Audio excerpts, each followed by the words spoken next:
So ngayong araw ng Tuesday, talakayin natin yung first two characteristic ng power of patient love. O handa na po tayo, pakinggan po natin ang salita ng Diyos. Number 1, Ecclesiastes chapter 7 verse 8. The end of a matter is better than its beginning. And patience is better than pride. Ang unang katangian na tinatawag nating the power of patient love, number 1, it waits willingly. Ang tunay na patient love, handang maghintay. It waits patiently. It does not rush. Hindi ito nagmamadali, but allows God's timing to unfold. Kaya nga pag sinabi nating pag-ibig o pagmamahal, na ikaw ay umiibig, ikaw ay nagmamahal, it waits willingly. Ang tunay na pag-ibig, ang tunay na pagmamahal ay handang maghintay. Hindi ito nagmamadali.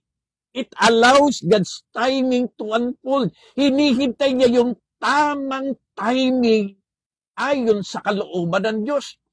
It embraces the process. Dumadaan ito ng isang tamang proseso. Katulad ng mga magsasaka that waits patiently for the harvest. Ang pag-ibig o yung pagmamahal ay tulad ng isang magsasaka na siya po'y naglalaan ng panahon sa pagbubungkal ng lupa, sa pagtatanim, sa pagdidilig, sa pagpapataba, sa pag-aalaga, hanggang sa darating na tamang panahon siya'y aani. So again, ang tunay na pag-ibig o yung tunay na pagmamahal sa lakat ng mga in love ngayon, dahil ngayon ay buwan ng pag-ibig, sa lakat ng mga nagmamahal ngayon, ang tunay na pag-ibig handang maghintay. Hindi nagmamadali. Hindi ipinipilit. Kung titingnan po natin yung isang example sa Bible, sa Genesis 29 verse 20, si Jacob, nang siya po'y magmahal, nang siya po'y ma-inlove kay Rachel,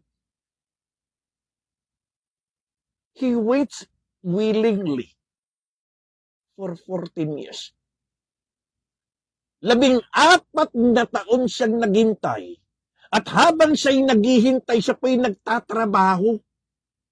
Pinagsisikapan niya, pinagtatrabahuhan niya, pinaglilingkuran niya si Rachel at ang kanyang pamilya. And after 14 years of waiting willingly, nakuha niya si Rachel. So sa lahat ng mga in love, sa lahat ng mga nagmamahal, ang tunay na pagmamahal, ang tunay na nai-in-love, they waits willingly. Handa kang maghintay. Hindi mo pipilitin.